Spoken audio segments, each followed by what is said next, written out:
Cette réflexion autour du rapport du temps, autour du rapport de l'histoire, se trouve développée dans une notion spécifique que l'on retrouve à travers le concept nietzschéen d'éternel retour et que Gatti met d'une certaine manière en pratique.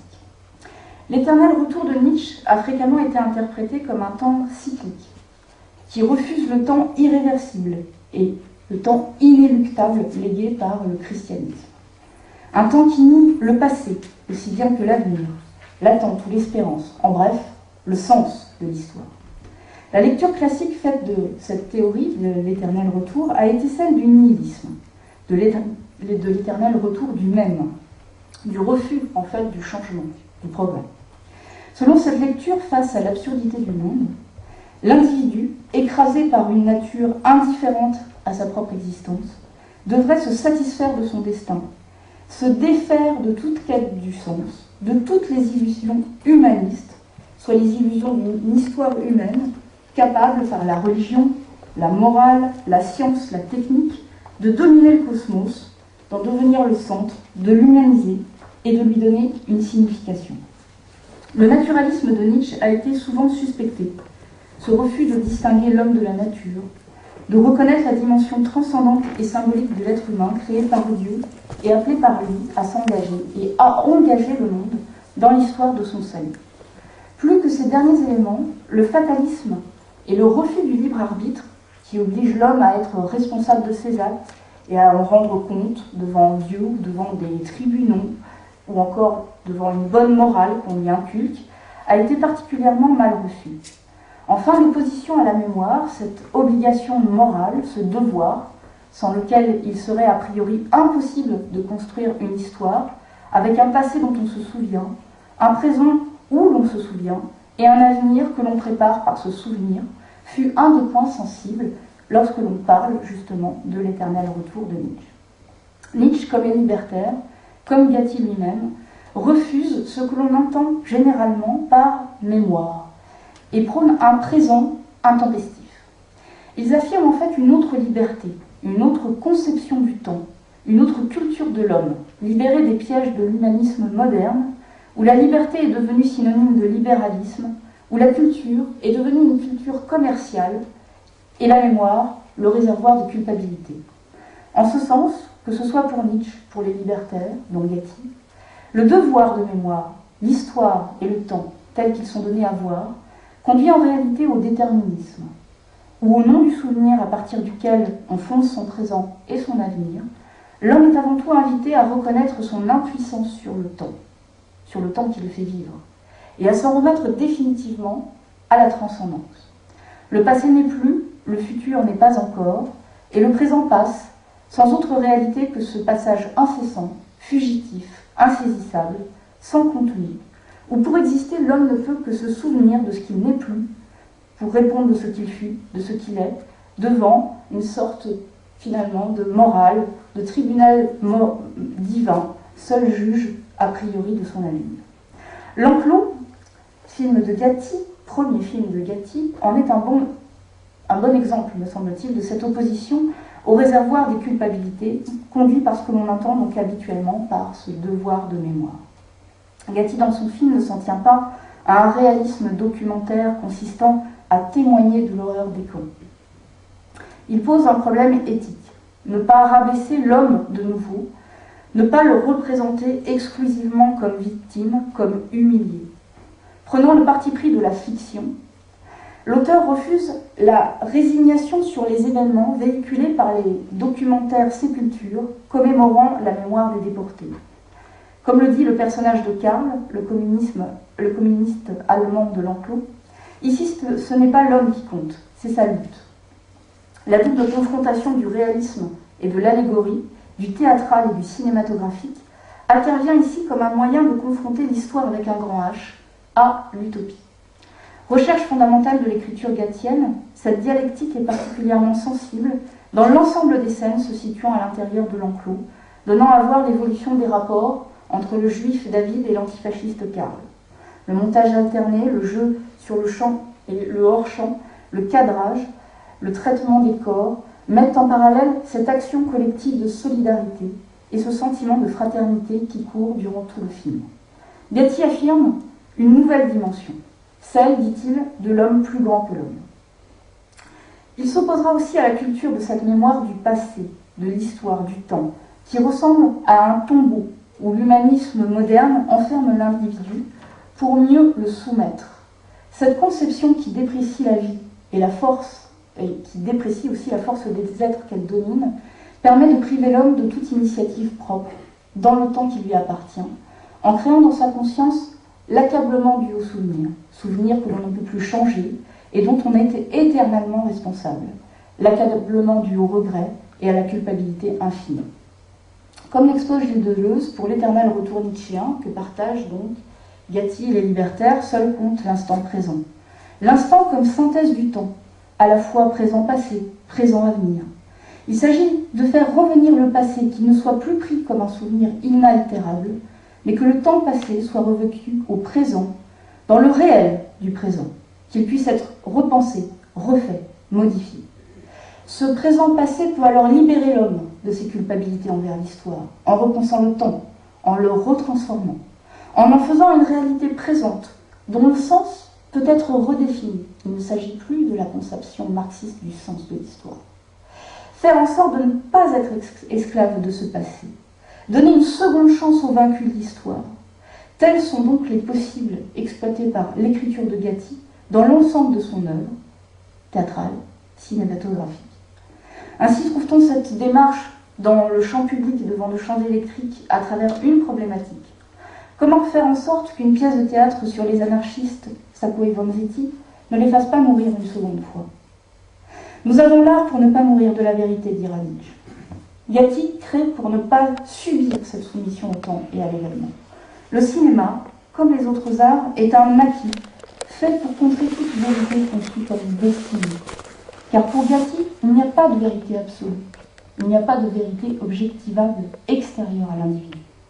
C'est la raison pour laquelle il fait sienne la puissante proposition d'Archimov, reprise par le paysan ukrainien et révolutionnaire anarchiste Makhno.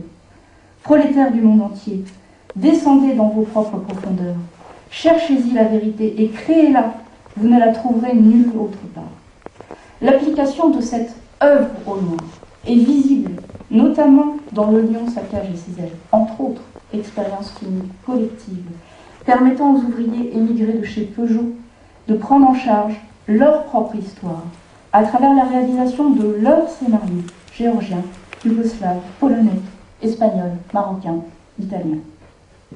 Gatti ne s'intéresse pas tant au quotidien des ouvriers qu'à leur imaginaire, qu'à leur profondeur, justement, et à leur manière d'appréhender à travers la musique, la peinture, la sculpture, l'affiche, etc., leur situation d'exilés. Une tentative similaire, bien que bien sûr différente, car placée dans le cadre de la fiction, sera tentée avec Nous étions tous des noms d'arbres, où jeunes catholiques et protestants, d'un workshop de Derry, devenus inventeurs d'histoire, acteurs, mettent en évidence l'idée d'une lutte commune qui réunit par-delà le temps et l'espace toutes les participations et toutes les subjectivités individuelles.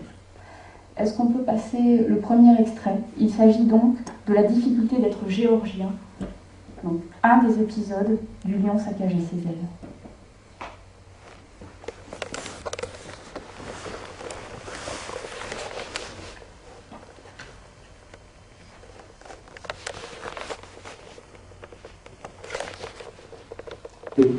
S'est présenté au musée.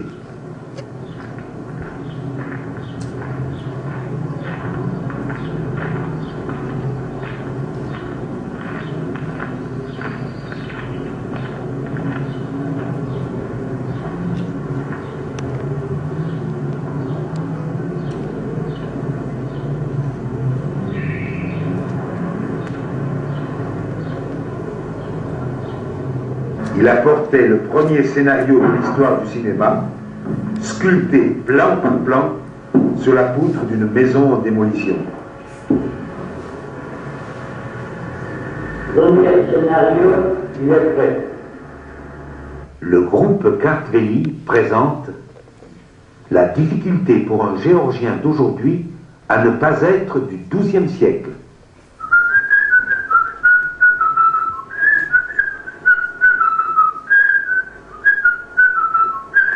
Auteur, Charles Zetkinidze, pendant 37 ans, OS chez Peugeot. Auparavant, berger en Géorgie du Sud, dont voici l'autoportrait avec son chien, son bouc noir, son bouc blanc et ses 2 béliers rouges. La musique originale est de lui. 2 sortes de personnages, ceux du XIIe siècle et ceux d'aujourd'hui. Personnage du XIIe siècle. Le premier, Tariel, dit le chevalier à la peau de tigre. Il se battra du début jusqu'à la fin à coups d'épée et de tristesse. C'est sa façon de rechercher l'éclatante Nestan d'Aredjan qu'il croit noyé par son père, le roi Farsadan. Le second, Aftandil, l'ami, le frère, le compagnon de combat du chevalier à la peau de tigre. Le troisième, un roi hindou, Pridon, qui permettra aux 2 premiers de retrouver l'éclatante Nestan d'Aredjan, en réalité prisonnière des esprits. Personnage d'aujourd'hui. 2 mains de métallurgiste, celle de Charles. Pour les personnages secondaires, des lions, des femmes, des esclaves, des soldats, des vignes, des chevaux et un escalier de la vie servant à faire coulisser l'histoire vers le haut. 2 spectateurs. Le poète Chota Rustavelli, qui a immortalisé les personnages du XIIe siècle dans la vie des Géorgiens de tous les temps. Participeront à son importance ses chiens et surtout son chat, gardien de sa table de travail. Merci. Autre spectateur, la reine... Vous avez la coupure, voilà. Donc, interpréter, réinventer la signification des événements et des faits permet donc de réveiller chez l'individu une infinité de raisons d'être, une infinité de possibles, en s'opposant à ce sens définitif et supérieur à lui. Le passé, revenant au présent, comme on le voit ici bien dans cette séquence, avec toute sa volonté et sa puissance de vie, peut changer de sens et de réalité. Changer ce qui fut correspond à changer ce qui est, au présent. Ce mouvement incessant du passé au présent, de l'avenir au passé, de l'avenir au présent, permet aussi et surtout de libérer l'homme dans l'instant, en lui donnant les moyens de se réapproprier lui-même grâce à sa volonté et à sa puissance propre. Telle est la conception libertaire. Cette conception du temps s'oppose à un ordre immuable et définitif, pensé, diffusé par les églises, la science, la morale, etc. Autre exemple significatif, le second film de Gatti, El Otro Cristobal, revient sur l'Amérique en tant qu'utopie. Il présente une fable métahistorique, une épopée, créant des passerelles entre différents temps et lieux. Plusieurs histoires s'entrecroisent.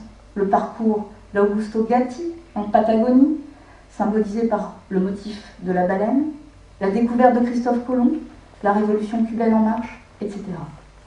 Une trame scénaristique de cette épopée baroque porte sur l'histoire d'une lutte, celle de Cristobal, le prisonnier politique, contre le pouvoir du dictateur Anastasio, qui, après avoir sévi sur l'île de Tecounoman, tente de renverser dans les cieux le dieu Olofi.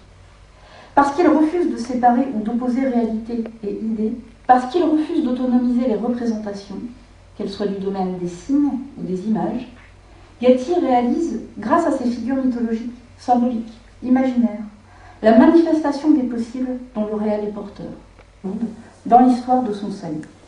Plus que ces derniers éléments, le fatalisme et le refus du libre arbitre, qui oblige l'homme à être responsable de ses actes et à en rendre compte devant Dieu ou devant des tribunaux, ou encore devant une bonne morale qu'on lui inculque, a été particulièrement mal reçu.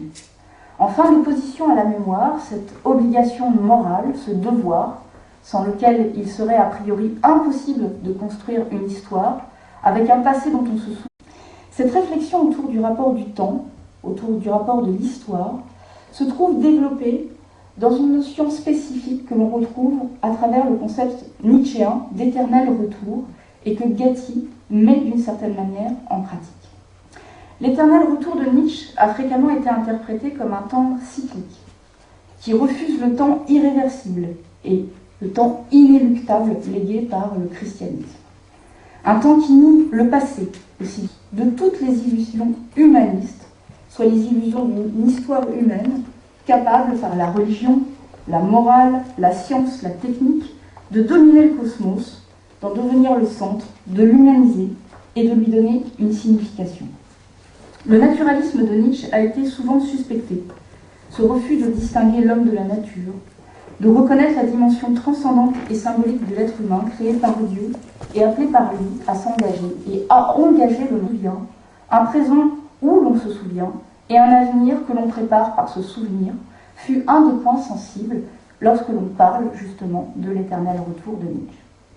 Nietzsche, comme les libertaires, comme Gatti lui-même, refuse ce que l'on entend généralement par mémoire et prône un présent intempestif. Ils affirment en fait une autre liberté, une autre conception du temps, une autre culture de l'homme, libérée des pièges de l'humanisme moderne, bien que l'avenir, l'attente ou l'espérance, en bref, le sens de l'histoire. La lecture classique faite de cette théorie de l'éternel retour a été celle du nihilisme, de l'éternel retour du même, du refus en fait du changement, du progrès. Selon cette lecture, face à l'absurdité du monde, l'individu, écrasé par une nature indifférente à sa propre existence, devrait se satisfaire de son destin, se défaire de toute quête du sens,